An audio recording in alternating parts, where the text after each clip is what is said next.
Are you ready? The Kornelia Stephanie Show, Wake Up to Love, your call to action. Join Kornelia as she empowers others to live heaven on earth. Kornelia teaches listeners how to be the authority over yourself, embracing your inner guru. Feel yourself uplifted into limitless expansion, integrating ease and grace in a changing world.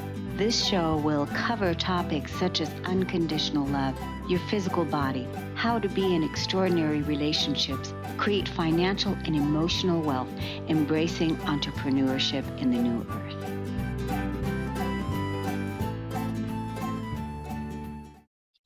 Hello, everyone. Welcome to the Kornelia Stephanie Show. It's Friday, and we've got our stories of hope. I'm so excited to introduce you to our first guest, who is a super busy mom, but it's very normal in her life. Penney. She's a mom, a self-love lover, a speaker, a writer, and a goal-getter. She's a travel enthusiast, and she loves chocolate. Well, I can certainly relate to that because I'm a chocolate lover myself. Experiencing childhood trauma and then as an adult, Holly began to realize there were negative patterns in her life. One day, as she calls it a low point, she decided to take matters into her own hands and dive deep into personal growth. This was the beginning of her healing journey. Growing in self-awareness, Holly came to realize that for the first 30 years of her life, she didn't know the meaning of self-care. Welcome to the show today, Holly. Thank you so much. Thank you so much for having me today. It's so great to have you on. And I mean, I can't think of anything that's more important for all of us as a human race is to love the self. Exactly. It is the number one thing, and it has become the number one thing in my life, is truly just loving myself and learning how to love myself and learning how to give myself that self-care that we all need. Right. And so that wasn't where you were at before when you were in the negative, discovering the negative patterns. And I'm sure that there were parts there during that time when you were not loving yourself. Absolutely. That is as you said in my bio, I just discovered, for the first 30 years of my life, I didn't know what self-care was. So this is like a whole brand new thing that I'm learning, and I'm absolutely loving this part of my life. I grew up in a pretty average household on the east coast of Canada in Nova Scotia. I grew up on a farm, so I really did know the meaning of hard work. As you're up early and you're in bed late, and there's always lots to do when you're living on the farm. Mm-hmm. And then, so we're going to jump ahead a couple of years to when my second son was born. I said Weston is 7. So about 6 or 7 years ago, I found myself uninspired, unexcited, burnt out, just completely exhausted. And I didn't even know why. I didn't know why I felt like this. I didn't know what was going on, but I knew that I needed a change and I needed a shift, and something had to change. And I didn't know what it was. It was just this thing of something else needed to happen. And I remember in that moment, there was a new gym opening up in like walking distance, like a 2-minute walk from my house. And I thought, you know what? People who go to the gym seem happy, so let's try it.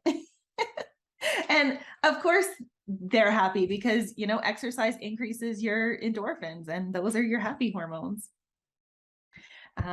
So shortly after that, I became a single mom. And so this meant on occasion, I did have some alone time. And that was where I really got to learn, or I guess relearn, my love for long hot baths. So that has now since become my number one self-care tool, is a long hot bath, Epsom salts, like a candle, a book, a journal. That's like my perfect evening in. So I grew up, like I said, in a fairly average household. And while that's true, my mom was always there for us children. She was driving us where we needed to go, helping us with our homework. Honestly, anything we needed, she was there for us. Mm. So much so that I never witnessed my mom taking care of herself. Ah. So she was always giving to others and never giving to herself. So, as we know, belief systems are created at a really young age. And this is where I learned that, okay, moms don't really need to care for themselves. And they just give other people what they need. What they need, it doesn't matter. What moms need doesn't matter. It's just what everybody else needs. Well, I'm so glad that I broke that belief and created a new possibility for me and for my children and for the generations to come. And I realize now that the exhaustion that I was feeling was me trying to give from an empty cup. And we know we can't give more than what we have. So in 2019, so that was almost exactly 4 years ago. Actually, it'll be interesting to look back and see if it is exactly 4 years ago or 3 years ago. Sorry. I went on a 4-day retreat in Utah. And so this retreat is for women who are survivors of childhood sexual assault. Mm. And so I showed up at this home, this beautiful facility. And from the moment I arrived, from the moment I arrived to the moment I left, we were fully taken care of. We were pampered. We really got to just see what it was like to have other people care for us and take care of us in that way. And it was a truly beautiful experience. So fast forward now 3 years, I've really settled into what self-care is, and I am mindful to incorporate self-care into my every single day. And okay, long hot baths are my number one self-care tool, and that's not reality some days. So other little things like taking a walk at lunchtime, getting a sun break, drinking from my favorite glass, all of those little things help me and support me and give me that little care and little bits of love that I need to fill my cup up. So then I'm able to spill over and be able to give to everyone else as well as myself first. And I also feel like, by you uh, living that way now, you are now showing your children, modeling to your children, what it's like when we take care of ourselves and what it's like when we give from a full cup rather than from a depleted state. So you're Mhm. modeling a new way, and the way, because people are always showing us one thing or another. So either people Mhm. are showing us like, wow, you're so amazing, you've got it going on, and I want that. Or you're showing us, oh, I don't want that. Mhm. So Mhm. it's people are always showing us, and most of the time it's the people that are closest to us that are Yes. showing us either what we want, or what we want to be like, or what we don't want to be like, right? Yes. Where we can see the difference, where we can see the contrast. So Mhm. what a wonderful way for you to model to your children today what it's like to take care of yourself, and what it's like to Yes. make space for yourself, and what it's Mhm. like to have that sacred time. And like you said before we came on, your son is you and your son are taking off on Mhm. Sunday, having a little private time, just you and your son, and Mhm. he knows how to ask for it. Yes. So I think that is a beautiful model. Yes. Yeah. A common question that I ask the children is, what do you need to do to make yourself happy today? What's one thing you're going to do today to make yourself happy? And it's interesting to see what they come up with. They come up with some really cool ideas of like, oh, I want to take my bicycle to the park for an hour. Okay, take your bicycle and go to the park. Or, I want to play a game with a friend after dinner. Okay, well then make sure you make time for that after dinner. And seeing them come up with that all on their own is really kind of cool. And that, it gives them the skills of like, oh yeah, I do need to care for myself. And what am I going to do to care for myself?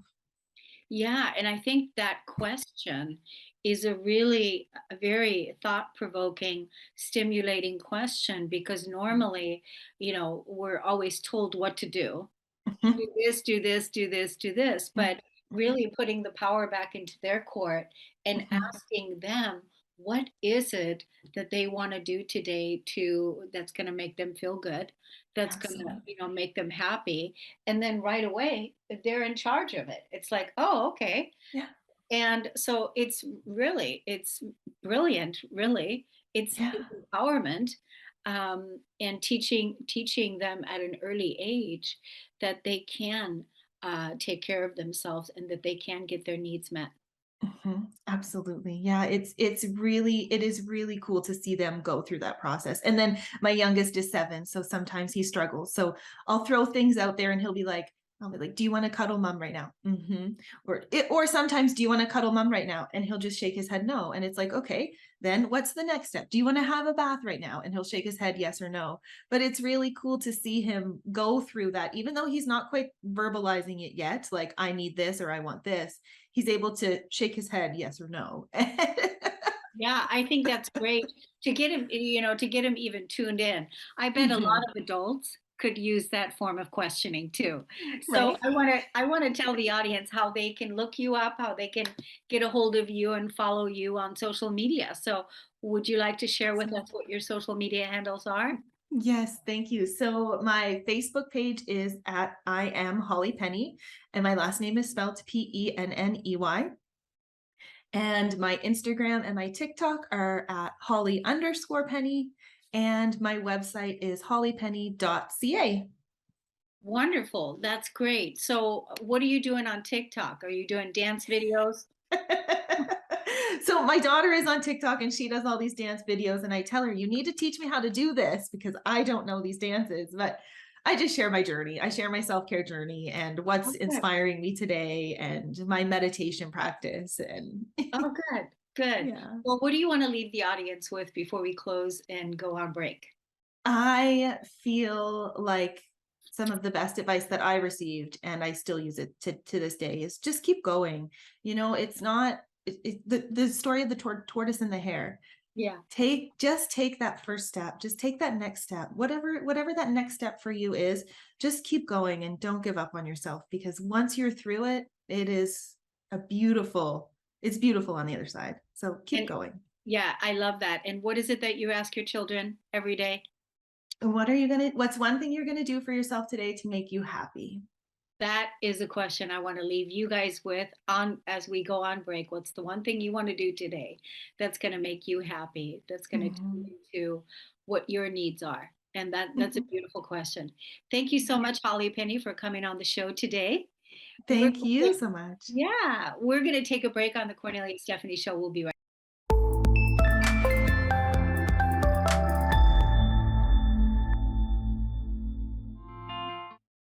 Welcome back to the Cornelia Stephanie show. I'm really excited to introduce us to our next guest. So, our next guest is Aleda Murcia, and we're going to be talking today to her about the organization that she supports, and that is Safe Harbor Counseling Institute, which is a nonprofit organization founded in 2017 and originating from the parish in Chino, California. As the organization grew, the vision and mission strengthened to include people of all faiths and strive to provide mental health care services that are accessible to the most vulnerable populations in their community. They now have 12 psychotherapists practicing mostly online through telehealth at the moment. Due to the pandemic. And they also have virtual events for parenting, education, mental health awareness, and emotional wellness workshops. Welcome to the show today. Thank you. Thank you for having me. Good. So you are involved in this organization. So are you a mental health counselor there, or what is it that you do for the nonprofit? I am a licensed clinical social worker. That's my profession. So I do have my job as a therapist and I do other things with my license. But in St. Harbor, I'm part of the board of directors, and also I provide therapy for families and individuals who don't have access to mental health resources. So my work is pretty much volunteer work. I don't get paid for that, but I really like what I do because there are so many people who don't have access to these services. So is this for the bilingual community? Is this for the Spanish community? Initially, it's open to anybody who would like to come, and unfortunately, a lot of undocumented people don't have access to services, and we have a lot of refugees here in California, not only Spanish speaking, but from different countries. So we are open to all of them because we provide bilingual services. But also we have a huge population who do have documents but don't have health insurance. So we are trying to respond to that need as well. And some of them who have health insurance, but they don't have the money to pay co-payments, which Yeah. are pretty high right now. So we're open to anybody. Well, that's really good because I saw it recently. I didn't I don't know where I wrote it down at, but so many people in America don't have health insurance today. And so it's really important. So are you finding that the mental health care is critical right now? Absolutely, especially it has been always like a critical point, and especially in the Hispanic community because we don't talk about a lot. We don't talk a lot about that. It's like it's stigma. We don't open ourselves to that topic much. So educating our community, it has always been a priority. But now after the pandemic, we're dealing with all the effects. Of the pandemic, the emotional, the depression, the anxiety, the financial crisis that families are going through, the divorces that are going through in the in all many families. So right now, it's critical that people have a place to go to ask for help for their mental health. Yes. Yeah, because I'm sure that you know you're dealing also with the word suicide, which also I'm sure comes up where people don't really see a way out and feel like sometimes that suicide is the last option. And I know that is also a pandemic right now with many people wanting to take their own life. So I think it's wonderful that what you all are putting together, that this was formed by one person. Did one person have the vision and then put it together? Is that how that happened? Yes, Rocio and her husband, who passed away during the pandemic, Oh, they called us and a couple of us and say, hey, we have this vision, that is this need. Would you be willing to join? And then we say yes, and we've been working with them.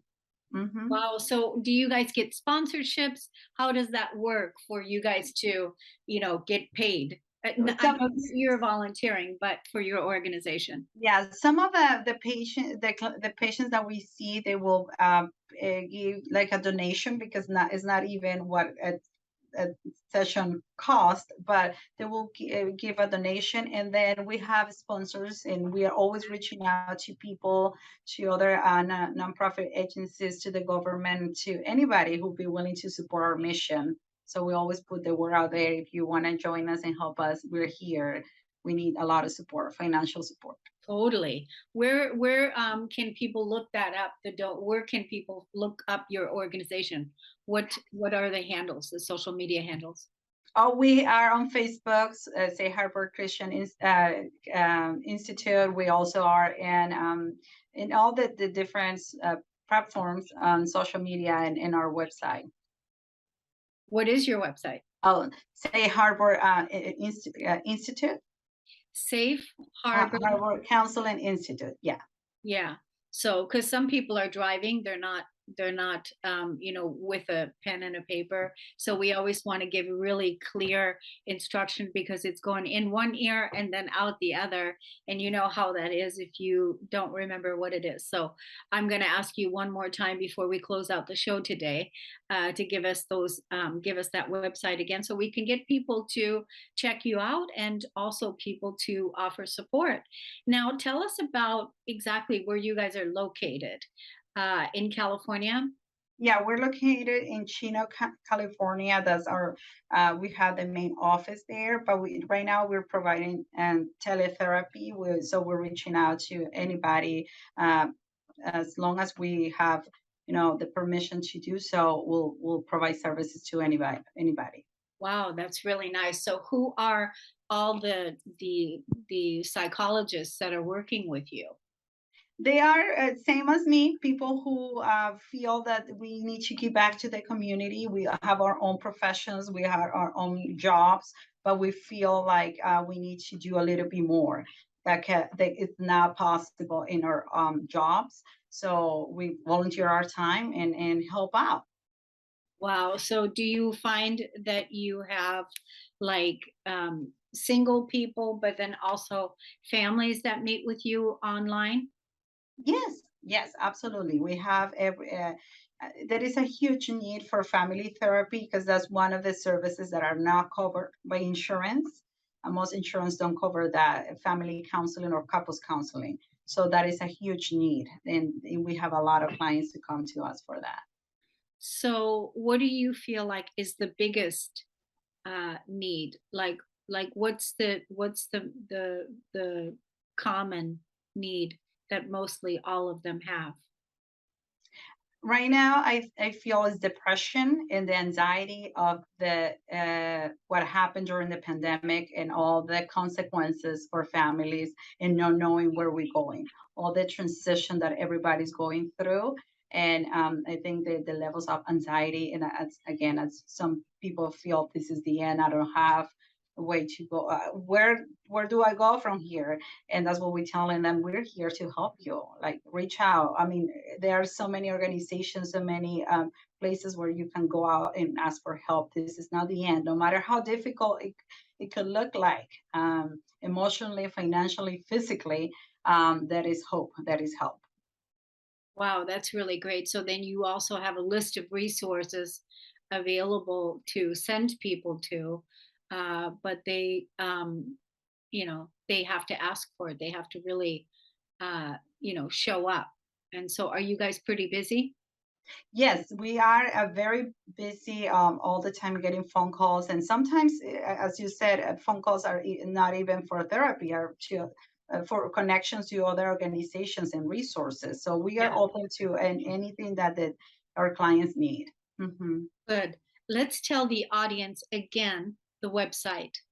So you can go at Safe Harbor Counseling Institute. I'm sorry, Safe Harbor Counseling Institute. You can find us online or in any platform in social media. Safe Harbor Counseling Yes, Institute.com. yes, Right? Safeharborcounselinginstitute.com. And that's where you can go and you can look up the organization. And you can also, there a donation space there where people can donate?